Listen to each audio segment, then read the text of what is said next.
Okay, welcome to Satsang.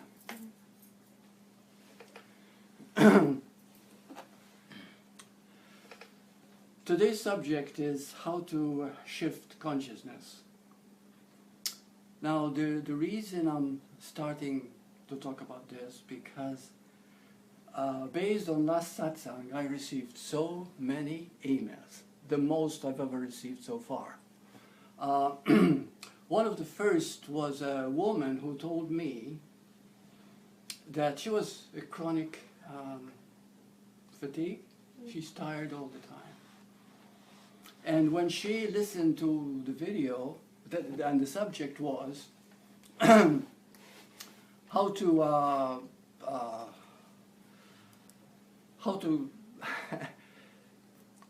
instead of focusing on what you don't want, focus on what you want. Okay. So she said, when I heard that from you, I began to realize that I'm focusing all the time on what I don't want. You see?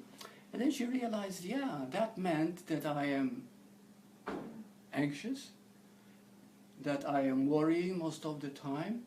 And then she listened to the talk again where I explained how to shift it back to the positive. Okay, right? The difference. Okay. The moment she did that, she healed. She had this breakthrough. So it excited me. And then many people kept asking, but why is it that we keep on thinking negative thoughts? Why is it so often that we keep focusing on that which is negative, that which we don't want? Okay. So also I remember too, I don't know whether you've heard of David Hawkins? Okay. David Hawkins made a calibration of consciousness, and incidentally he's an enlightened man, very brilliant man. Okay. And he calibrated consciousness with about 75% of the population under 200. So in case you don't know what the calibration meant, is that our feelings always go through greater energy as we become more clearer, more conscious. So in other words, the lowest that you can think of an emotion is called apathy. That is the lowest rung. Okay, that would be under 100. And then there is guilt. And then there is the feeling, I don't feel good enough. There is something wrong with me. Now these are very subtle, but they rob you of energy. So without realizing, you start thinking negatively because you still don't know who you really are. Okay. So in other words, what we're talking about here is that focusing on what you don't want rather than what you want. So now the talk is going to be why is it this way, and then how we change it. Okay, why is it this way? Let's go back to the beginning. You know, when we were children, we were very, very young, and we were maybe 4 or 5 years of age, we started asking, where did I come from?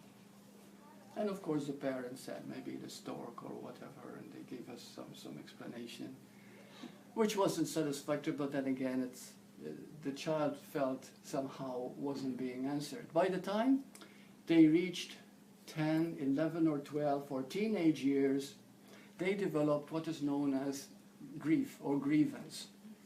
This grievance is well known in spiritual circles among teenagers and also later on if they don't discover who they are. This grievance leads teenagers from rebelling. The teenage suicide is on the increase. Also turning to drugs, etc., etc. And the question has always risen, why isn't there so much grief in young people, especially even as they grow older, it changes in a different form. Why is it so like this? Simply because we do not know who we are. When we go to a psychiatrist, he himself doesn't know, because he's been trained in medicine and drugs and psychology. Psychology never goes beyond itself. Psychology deals only with the mind. It doesn't go to the very nature of being.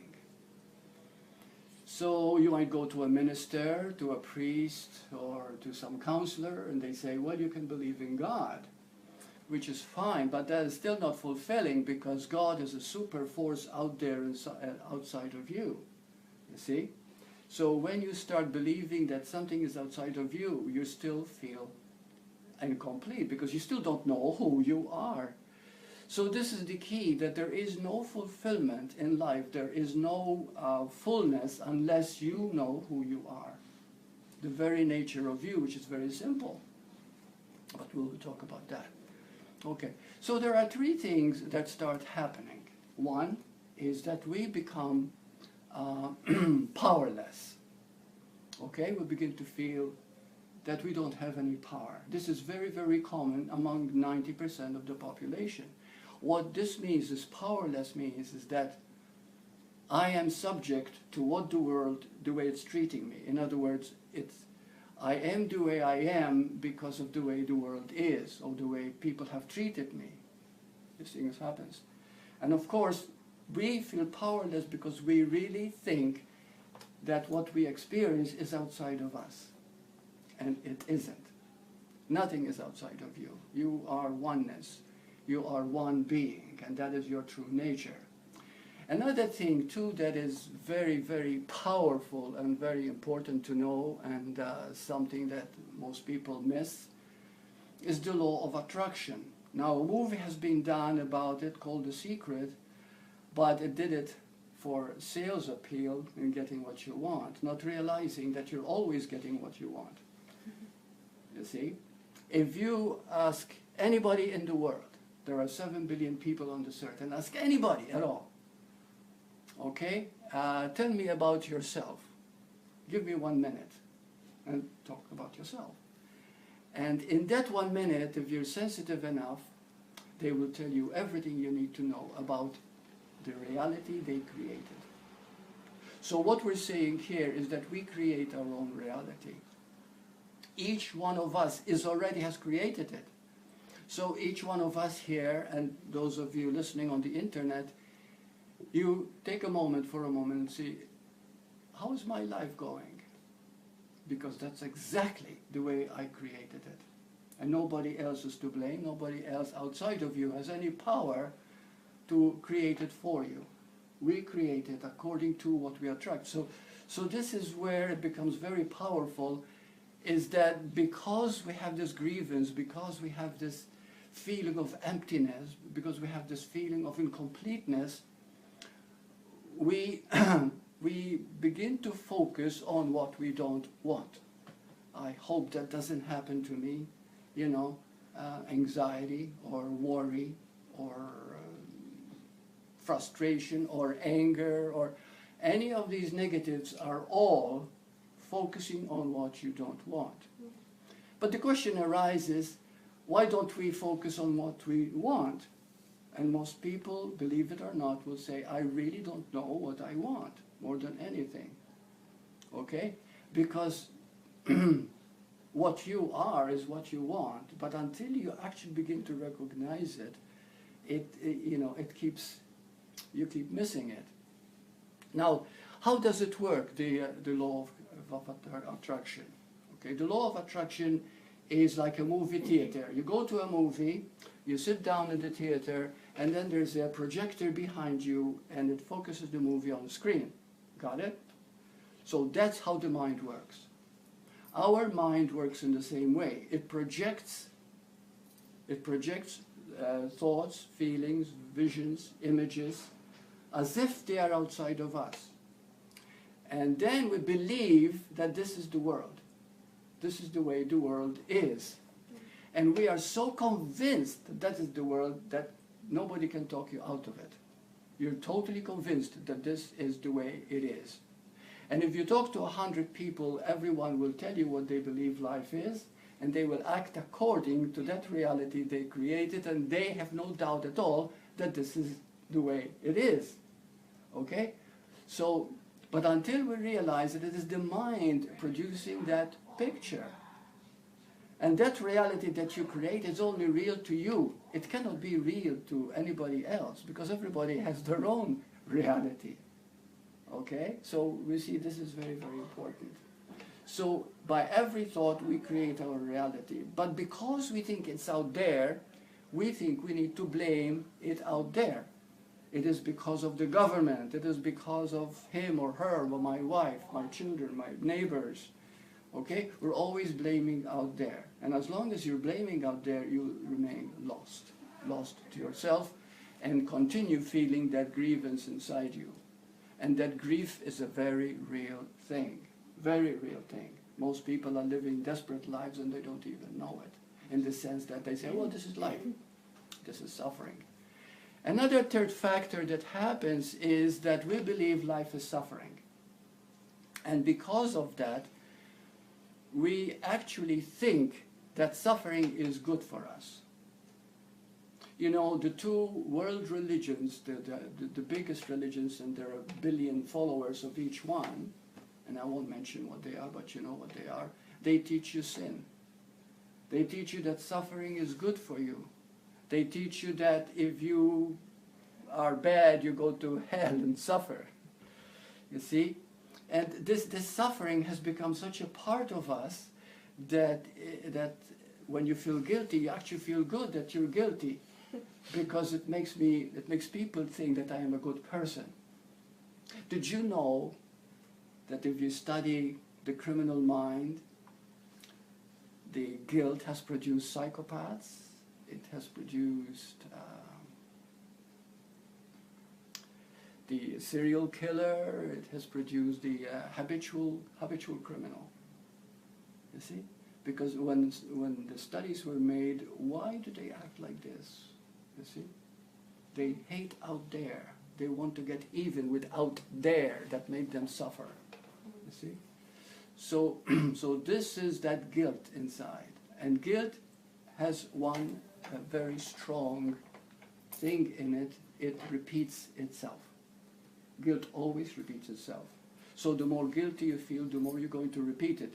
Did you ever feel so guilty about somebody hurt your feelings and then you wonder whether this is real or not? You can't even sleep nights, you're thinking about it all the time.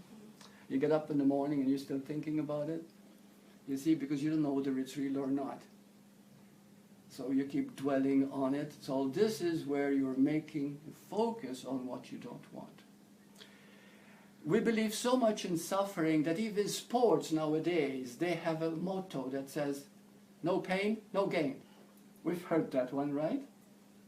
You see? So anyway, so this goes on and on and on and makes it more and more difficult for us to actually focus on what we don't want. And like I said before, and according to David Hawkins, is that 95% of the time with most people, they focus on what they don't want. Now, is that very clear when I say you focus on what you don't want? You know? Okay.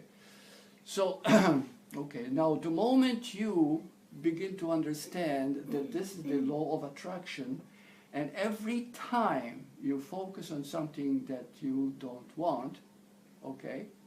For example, I'm going to have an interview. Oh my goodness, I wonder if he's going to accept me. I wonder if I'm going to be good enough. You see, you're focusing on what you don't want. And when you do that, you actually create. It created because, again, the mind is projecting on the screen of your mind the way you actually see it, and it has to come true because you are the product of your mind, you see? And your mind is in you. Okay, so now, how do we start focusing on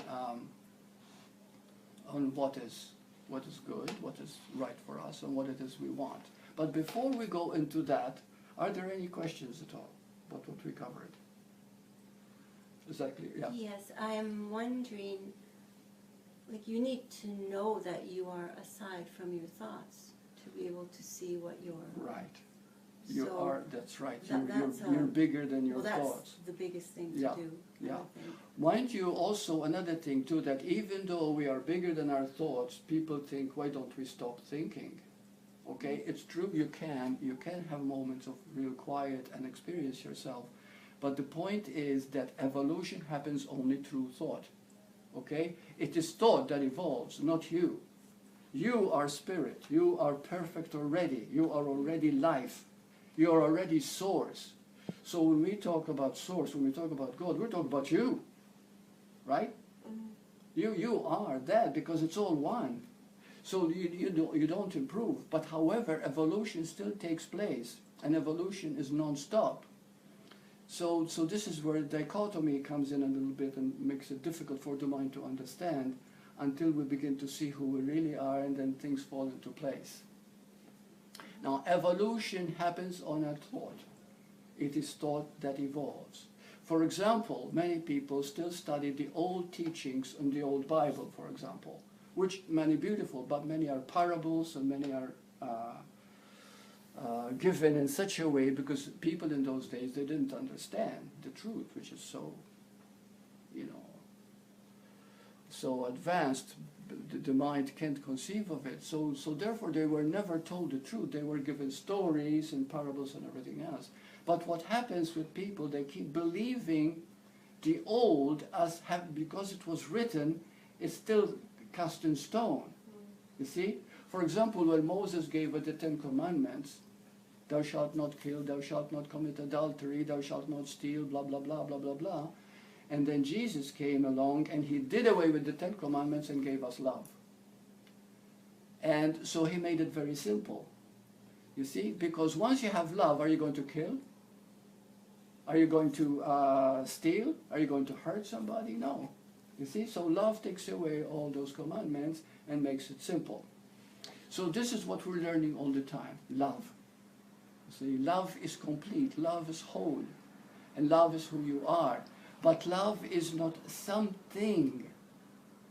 You see, and so we're going to be talking about that, what is love, and let's hope we'll all experience love in the moment, in the next moment. That's why I've asked. Okay? If there are any questions.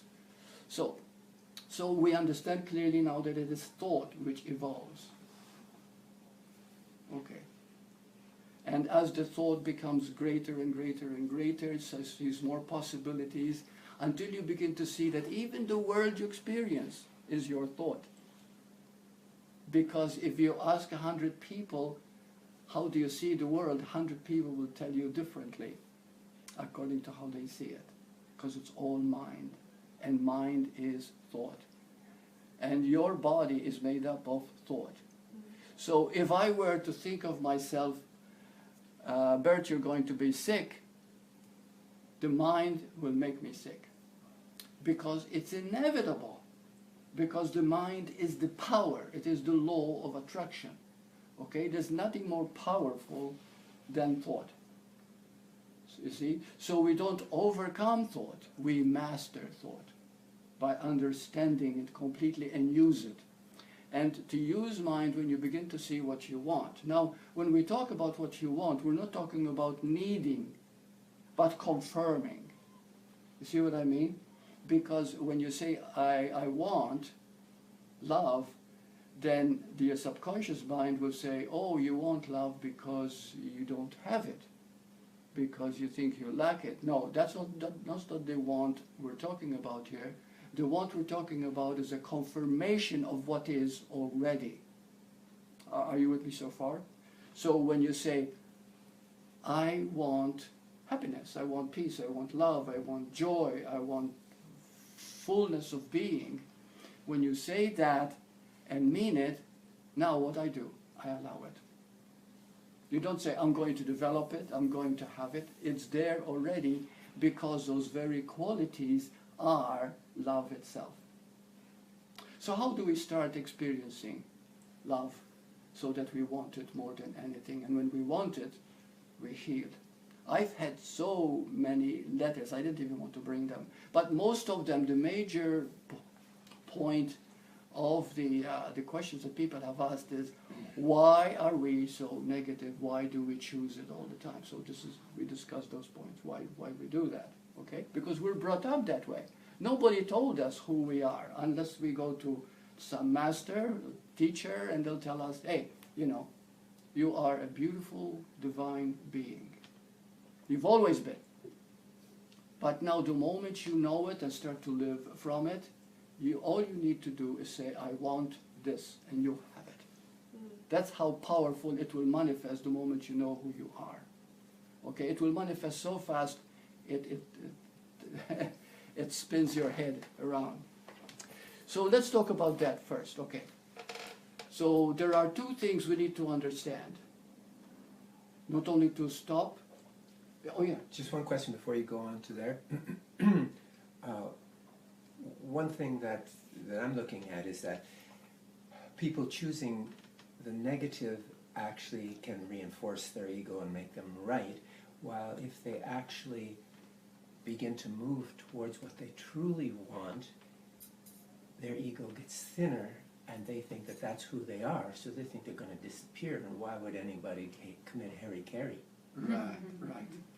So this is it, and that's why I have to talk about this first part, because okay. it is in two parts. No, this is very good.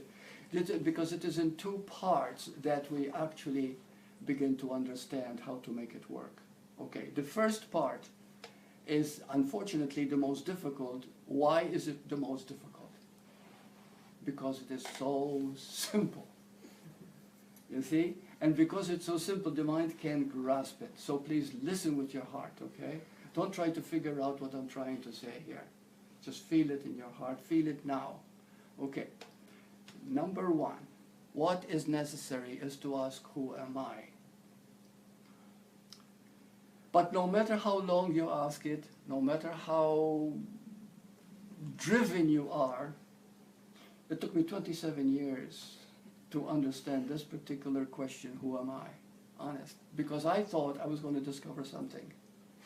I thought I'm going to realize something. That's why it took so long. You see? And then I realized one thing.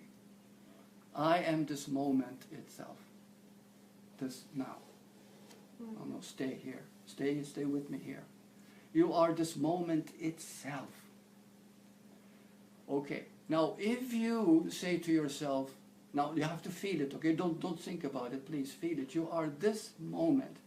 If you are this moment itself, can you grab it enough to see it, to see who you are as this moment?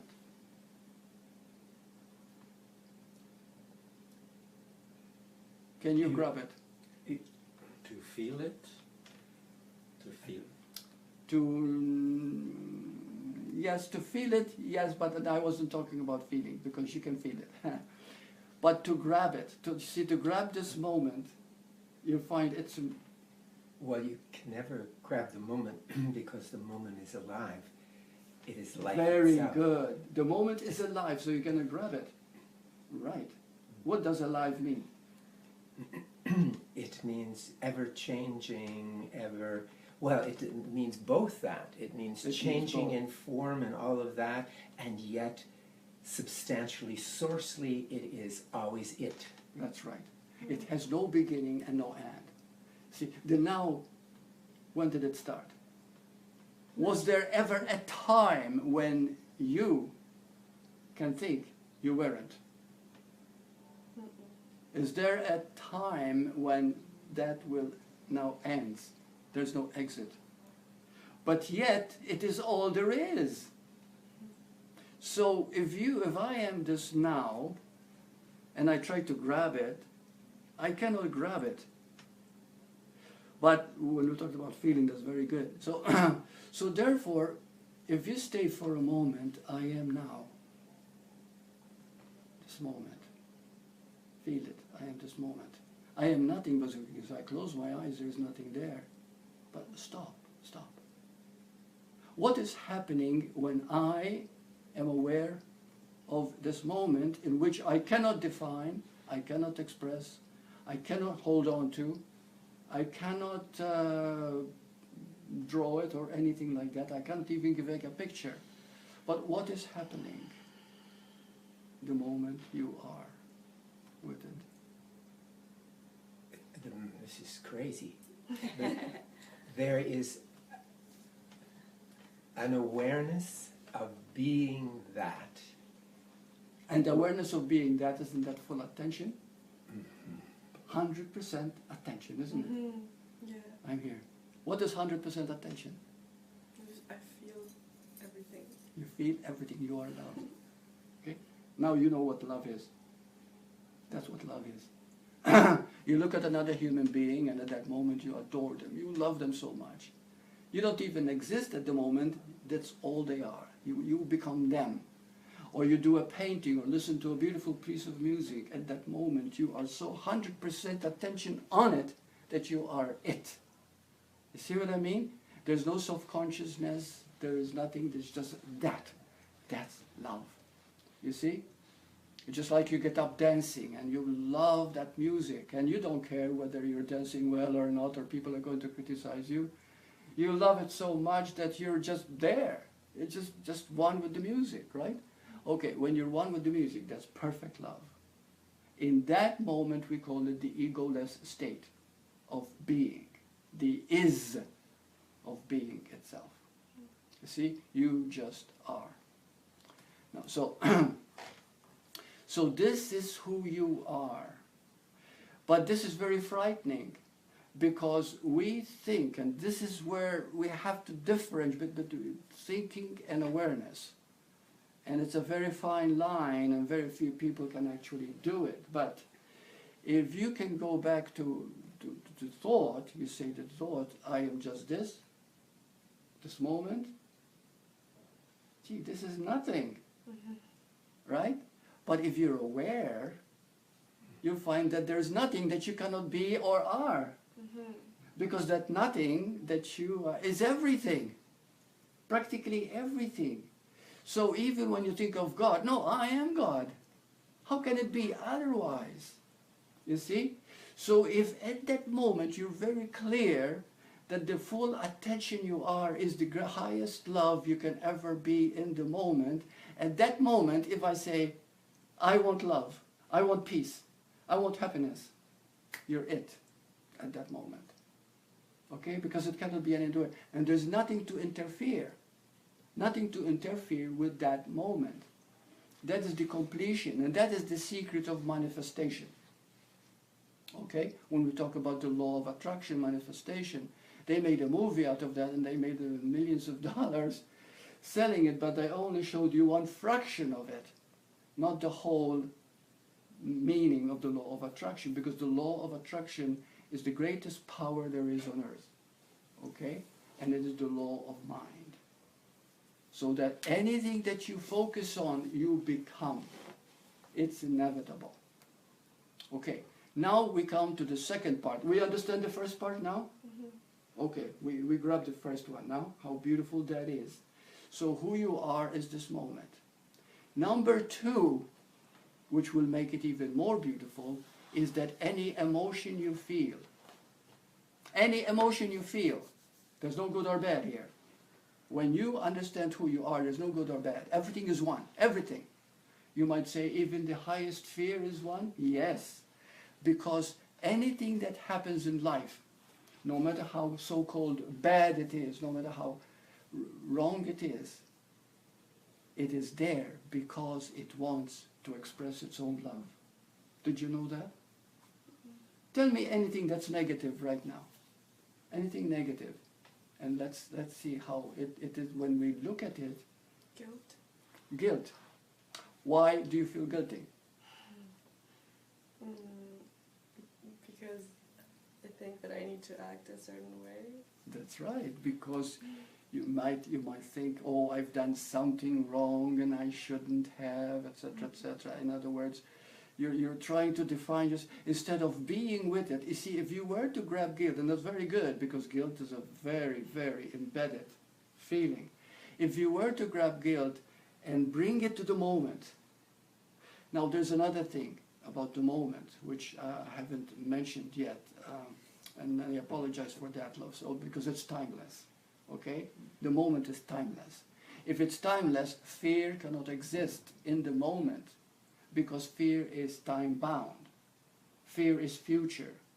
Just like one time a woman asked me here, and she said, well, what do you mean that fear is not now? Suppose I'm going to die in 5 minutes. Okay, and I said, are you dead? You see? I said, it hasn't happened yet. So what you're afraid is that you're going to die. The anxiety of that incident, which we call the fear of death itself, okay, is happening in your body, but it itself, the thing you fear, is not yet, hasn't happened yet, okay?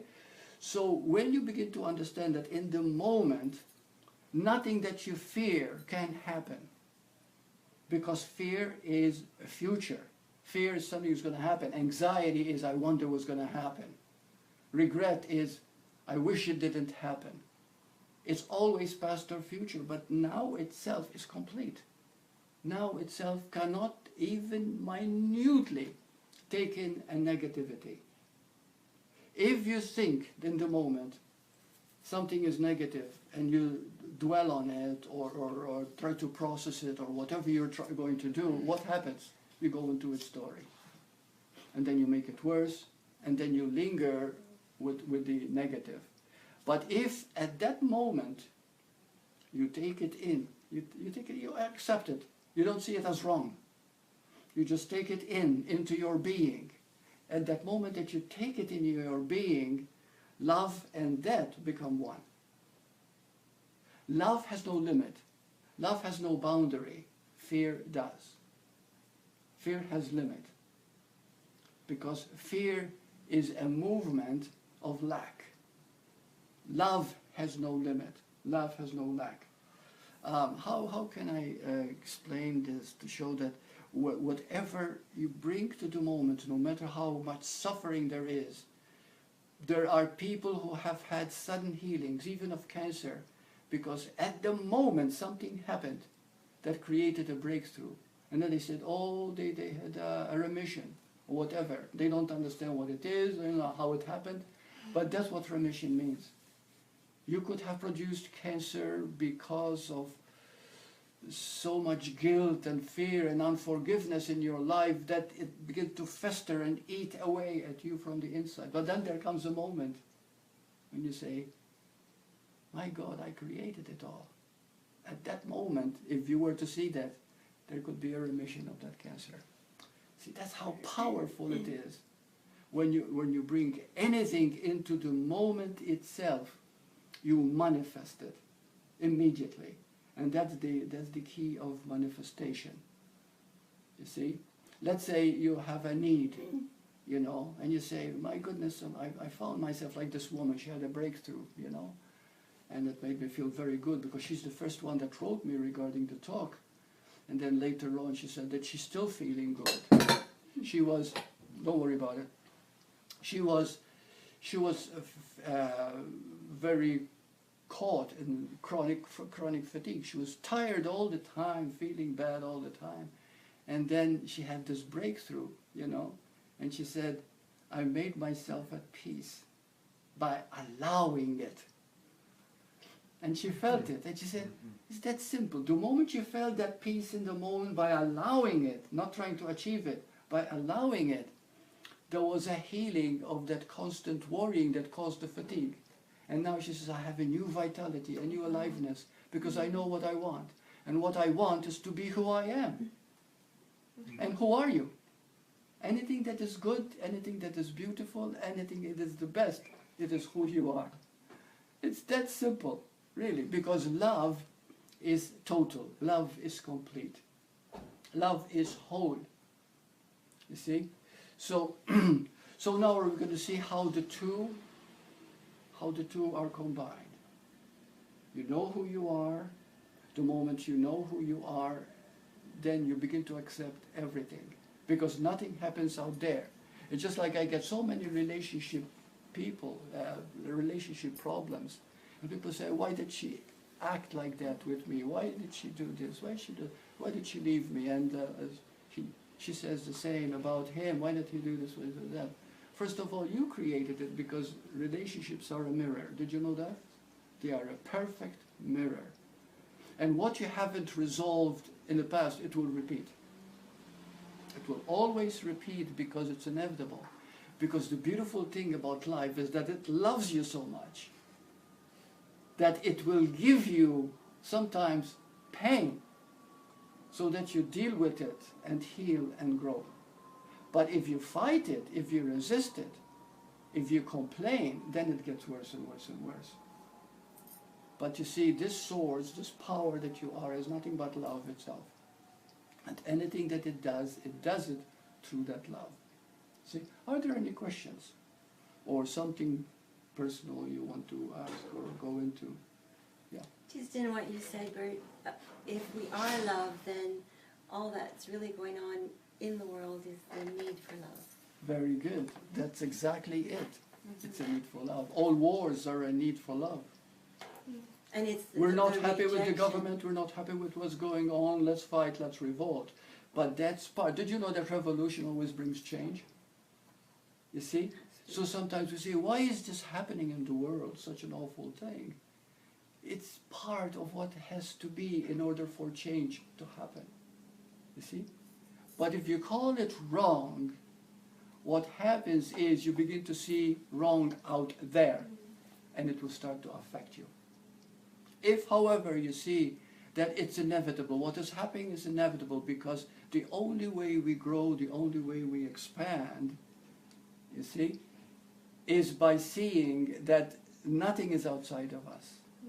It is how we see things. And it is our seeing itself. The moment it changes, no longer it's projected out there. We see all projection, everything is mind. Even now, we're all sitting here listening to Burt, and so you have a picture, you have ideas, what is going on. And if you become aware of what things are going on and see that this is only in your mind, it's not good or bad, right or wrong, no, it's just it's everything in your mind. Something begins to shift, you see, and you begin to gain a power you never knew existed. Yeah. I have a question. It seems that when you are in that, when you realize you are in that now place, there can be no good or bad, because it's just life experiencing life. Right. So I can't quite get why we would need to say, oh, this is happening for a reason, because we don't even have to know that reason. You don't have to know the Who reason. cares about the reason? Right. Because being there, it will all take care of itself. We don't need to process that to figure it out, to get from A to B, because there is no A to B, there's just this. Very good. There is no A to B. Okay. Was that your question? My question was, Yeah. you had mentioned something about, Yeah. then we realized that life has given this to us for us to learn. But it seems to me you don't even have to learn that if you are present with it. You don't even have to learn that. It is life that learns you. Yeah, that's a good way of putting it. It's Yeah. life learns you. So All you don't need have to do is be present with to what it. what It is. is. Yeah. What is, Good. and Thank you. accept it always, always, always, no matter what it is. See, a young woman just this afternoon, I was on the computer, and she's heartbroken, and you know, why is this happening to me, and blah, blah, blah. And I said, well, how wonderful. I said, now you can use that and learn from it, because whatever is happening, it's never one-sided, never. A relationship is never one-sided. Relationship is a mirror, you see? So the moment you begin to see that somehow or other I've contributed to this because there is something I need to learn. I don't have to figure out what it is. I don't have to know what it is. All I have to know is that life itself is love. Love is the only thing that makes sense. Love is the only thing that works. Nothing else works. Did you ever try making something work without love? It never works. But with love, it always works. Okay? Now, when you focus on that, you see, somehow we parted, somehow it seems that he hurt me, or I have hurt him, or whatever. And if you embrace that and says, this is something that I need to look at for my growth, and you accept it fully, the moment you accept it fully, excuse me, things begin to change in your life. And you wonder how it happens. You know, some people say, well, how does God know? to bring me this in time when I need it, or how does it, the timing is so perfect? Because we're all synchronized, you see, it's all holographic. We're all in tune, we're all enmeshed together. And if you were to see the aura, and there were times when I went into meditation and for just brief moments I could see auras, is that we're all linked, you see? So it's like we all are God for We're all ourselves. God. We're all God. Mm. And there's nothing outside of us. See, the reason why it took us so long, and so many world wars, and so much suffering, and so much ignorance, is because we always prayed to a God that's outside of us. You see? And God is the source. God is you. God is love itself. And when you begin to understand that, you feel complete. You know, you feel... Detached. Yeah, yeah. You know, it's funny how things happen. Like today, I had a wonderful day with a beautiful couple. And it was a wonderful day, and there was a lot of stuff going on and everything else. So when I sat down and started to talk, immediately I had to say, please, guides, talk through me now. So I knew what I wanted to say because it had to do with questions people have asked. But the moment I asked my guides, I call it guides. You know what guides are? I sometimes call it Holy Spirit, sometimes it doesn't matter. We all have guides, right? What is a guide? Inner voice. And what is inner voice? Your higher self. Hmm? Higher self. And what is a higher self? The guides seem to... Hmm? Awareness. It's like this. Oh, we can call it awareness, but there is... Those guides seem to be like, in what feels like to me, they're like little devoted servants that run to the source of life and bring back little pieces. Hey, yes. Actually, no, the reason I'm laughing is because that's how I see them too. They're very busy, you know, running back and forth and giving you what you need. But it's but the moment I ask I call it Holy Spirit, or I ask my guides. The moment I ask my guides for something, they're up. They put it there, and the moment you start trusting it, it starts to happen all the time. You know, sometimes people listen to a talk and they say, "Oh, wow, you know, the talk feels nice and it's reaching my heart." But what is happening is that nobody's talking really. It's you tune into the guides, and the guides do the talking through you. So this is where the passion has to come in. You have to forget yourself enough to let this energy talk through you. You see? And then when it does, you learn from yourself. Because why? Because there's only the self. There's nothing else but the self, capital S. There's only you. Now, if we listen completely to what is happening, you're actually listening to you too. Because we're all, I am the mouthpiece, but you are the one that's being it. You see what I mean? Yeah. And the more you open your heart, the more you begin to feel it, the more you begin to resonate with it, and you find that this is who I am. See? So that's what guides are, is that those little fellows that they're always everywhere.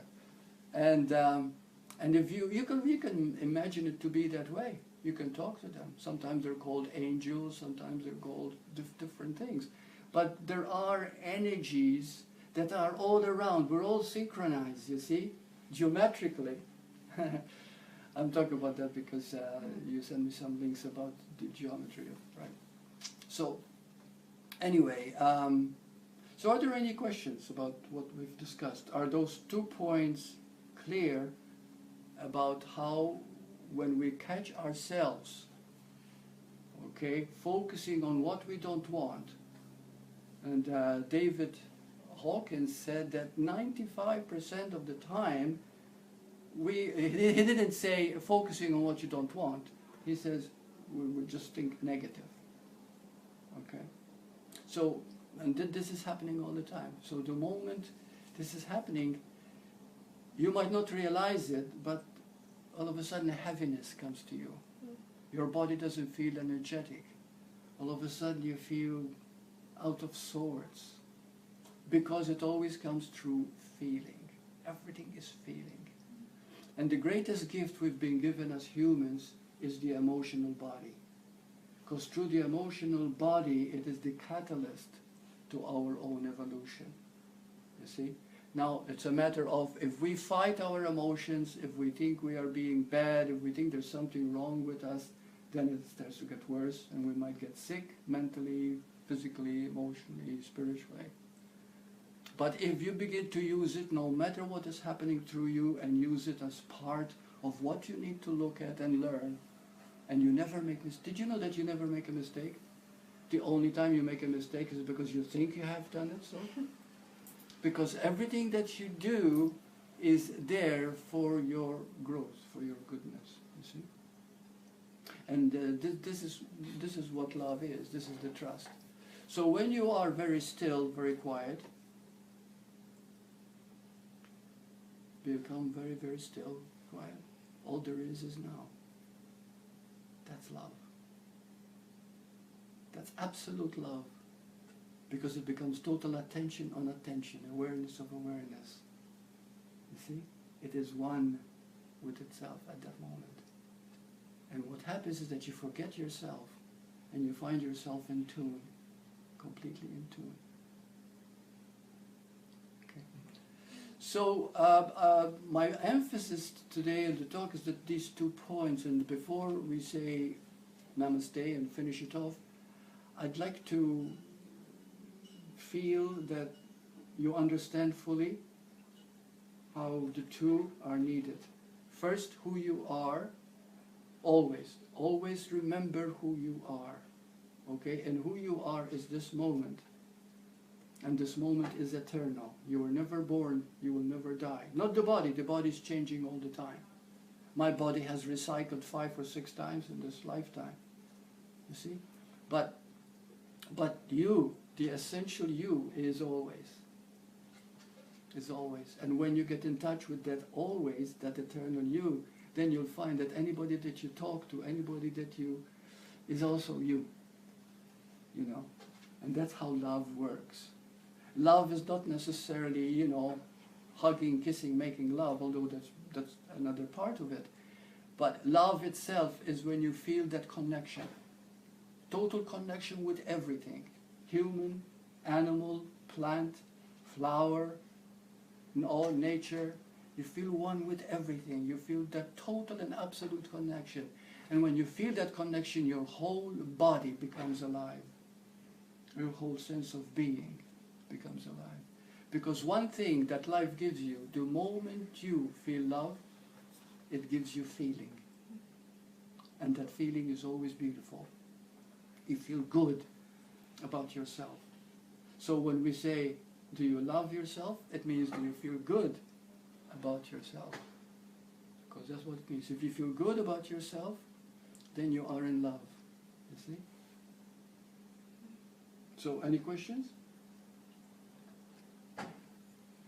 Burt, I just wanted to talk about, so when you move everything out of the way, then the natural you, the true you, has a creative force?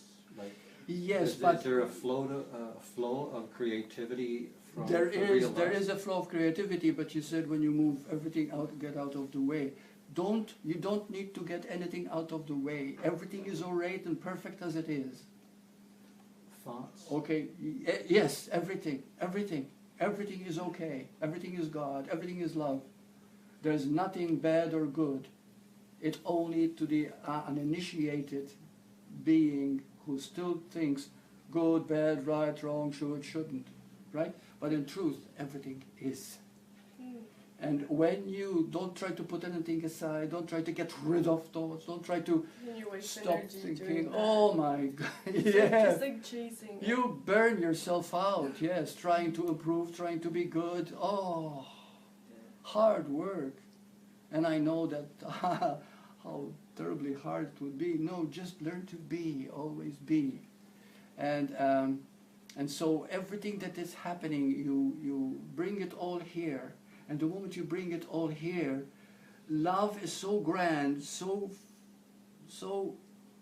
unlimited, that it can take the whole world's illnesses and absorbs them. You see? You don't need to change anything, you don't need to get rid of anything, you don't need to deny anything, you don't need to fight anything. You just leave everything as it is. And love yourself no matter what thoughts you've had about you, because you're always beautiful, you see, because your nature is that. And once you allow that to flower, once you allow that to... Now, how do you allow it to flower? By letting it be. By letting it be. And just be that silence, just be that... Because there's only now. You see, there's only now. Anything that is part of now. But it cannot, because you take the time away from it, because you're not thinking about past and future, because you're not caught in its story, then no matter how horrendous it might seem, if you bring it now, it melts and becomes that totality, that wholeness of now. You see? This has happened to people who were sentenced to death also. And stories about people waiting for death, and in the last moment, they see that I am not bad, even though I killed some people. That my true nature is, and all they get is just one moment like that. They can walk to the electric chair, they can walk to the hangman's noose without fear, because at that moment something happens that is so grand that it takes away that sense of limitation and fear. See, that's how powerful it is. The moment you bring it into that moment. Because the moment is holy. You see? You're going to say something? Just that division, that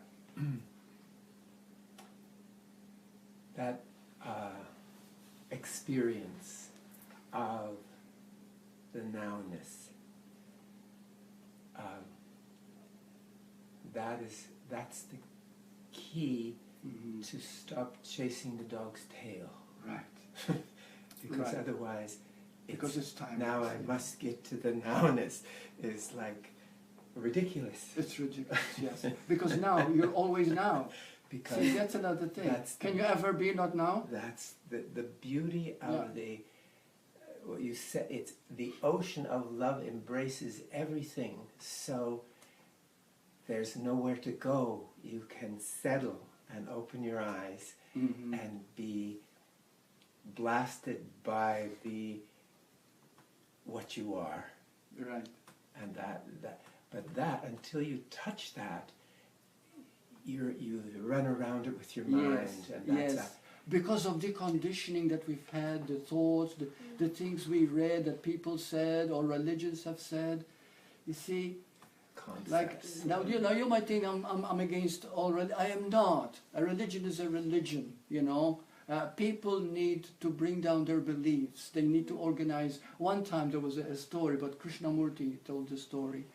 Krishnamurti wanted to explain to people about religion, because he wasn't against religion, he was just saying the way it is. He said one time the devil was walking with his disciple down the street. And as soon as he was walking down the street, the disciple said, "Oh, I see down in the street there is truth." But the devil kept walking. And the disciple said, "But why don't you take it, devil, because somebody is going to, know the truth if you don't take it away." He said, no, leave it, because somebody's going to turn it into a religion. And that was the joke of Krishnamurti. He says, we organize truth. How can you organize the now? You see, because the only truth there is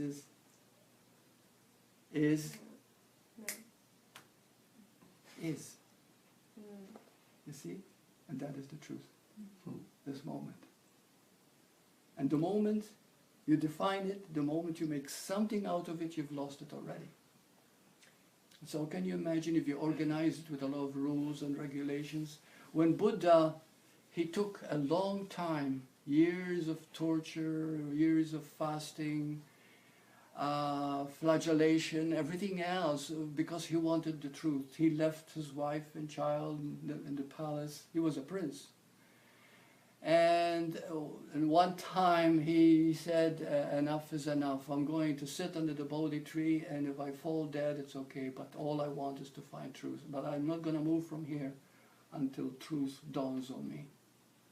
And then he sat under the Bodhi tree, and he woke up, because his love of truth, which was the moment, was so great that he woke up. When he woke up, you know what he said? I am awake. There is no creation, there is no creator, there is only nirvana. Now, from those few words, people have made the religion of Buddhism. Mind you, it's very respected and beautiful religion, okay? There's nothing against it. But what I'm saying is that we'll always try to organize something that It's impossible. it's impossible to organize truth, because truth is, you see, you cannot organize love. Yeah. Am I hearing that it's almost like it's all forgiveness? Yeah, And this it's all learning forgiveness, because the self-forgiveness. this is why the Course in Miracles is so beautiful too, and partially that's why David Hawkins loves the Course so much, because of its love and forgiveness emphasis. See, in forgiveness, this is what you're doing, okay? Whatever you take into you, you don't say it as good or bad or anything like that. It is true that the Course is very, very thick, and it talks about the ego all the time. But you see, it makes the ego very, very real. But there comes a moment when you begin to realize that the ego never existed. You see? But did you know that if you were to explain the ego, even 1,000 pages won't be enough? Because of the stories, the cleverness, the control that goes into it, and yet truth itself is so simple. And I guess the ego is when it's not allowing it to manifest. Yes. No? So when the ego comes and you recognize it, okay, that's what the Course was teaching, is to recognize the ego. The moment you recognize it, you forgive it. And that very forgiveness is the completion, is the complete picture. Yeah. That's a beautiful thing. And then that leaves you in love. In love. Yeah, In it a leaves way, you in love. yeah. Right, Yeah. right. Yeah. Right. And you cannot love unless you love yourself. Did you know that? Because it's all one. Yeah. So when you find yourself feeling this great love, and you're feeling it towards a dog, a plant, a flower, at that moment you are loving you. Yeah. So is that the progression too that you speak of the third to the fourth dimension? Like the fourth dimension is the Well, these awakening of dimensions are, yeah, we're multidimensional creatures. We all know that, right? Okay. When we were born human, we were born in the third dimension. Height, width, depth, which is made up solid. Things are solid, okay? So when you are in the third dimension, you think everything is real. Everything is real, okay? You do not realize that something is real because it came from the unmanifest. It is the nothing that produced the something. Are you with me so far? It is the unmanifest that produced the manifestation of the world, right? Okay, for example, thought. Thought produced the whole world. The world itself that you see is thought, made very real, as if it's outside of you. Okay, so where were we? Third to the fourth. Yeah, right. Okay, this is all third dimension. Now, when we entered the fourth dimension, it was in the, I believe in the 60s, the hippies, the New Age movement, Osho, Right. you know, that, as all that started, you know. Free love. Yeah, free love and all this. Those are the times when people started getting in touch with emotions, make love, not war. You know, sexual revolution began in those days too, in the 60s and 70s. That was the fourth dimension. Okay, we got in touch with feelings. And now we're already in the fifth dimension. And the fifth dimension is love. Okay? David Hawkins gives it 500 calibration. Okay, this means that we are learning that love is unconditional. You don't love someone because you love them because you love them. You see? You don't love them because they got a gorgeous body or they're handsome or he's wealthy or he's this or he's that. You love them because everybody is a part of you. And when you get to know someone, the frequency and the vibration of that energy becomes complete in unison with you. You see? Did you know that when you make love to someone, you become part of their life? And this is why it's important in sexuality that you remain true to one person. Because if you, you see, you give your energy to that person. So there's a sharing, a physical sharing. It's a very beautiful experience. But if you give yourself indiscriminately, a part of you begins to feel cheapen and die. And the experience of that love making becomes disgust rather than feeling of warmth. You see, because you've cheapened something beautiful. Okay, so because the sexual experience itself is very, very powerful. You join the auric field. We are fluid. We are fluid beings. You know, we're so ephemeral, so. You know, we're not as solid as we think we are. So whenever we share love with another, we become one with them, vibration-wise, frequency-wise. Okay, so this is how we learn love. We learn love having a family. We learn love by having children. We learn love by even having pets. Having love by giving yourself. You see, and then you begin to see how you flower in that love. Yeah.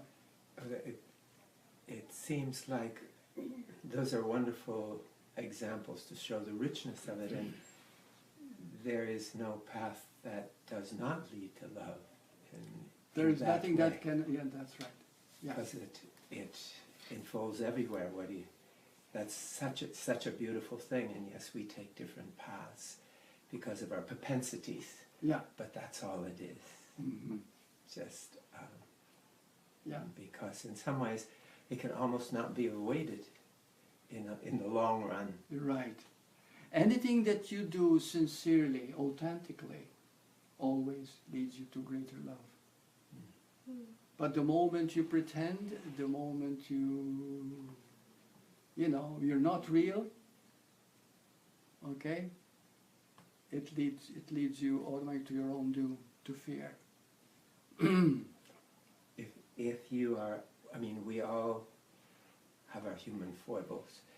If you see your deception, you are the awareness, not the deception. So and that is kind of the saving grace of awareness, is that you become aware of this deception that you caught in yourself. That's and then right. that returns you. That's right. Whenever you deceive yourself, which of course, you know, whenever you're in deception, no matter deceiving somebody else or deceiving yourself, it doesn't matter. There's always a feeling of unrest. There's always a feeling of dissatisfaction. There's always a feeling like something is missing. You don't feel good with yourself. So this is the key to loving yourself, is that whenever you don't feel good with yourself, stop. Take a deep breath and see yourself in the moment. Accepting everything, allowing everything. and that leads you back in alignment with Source. Okay, so namaste.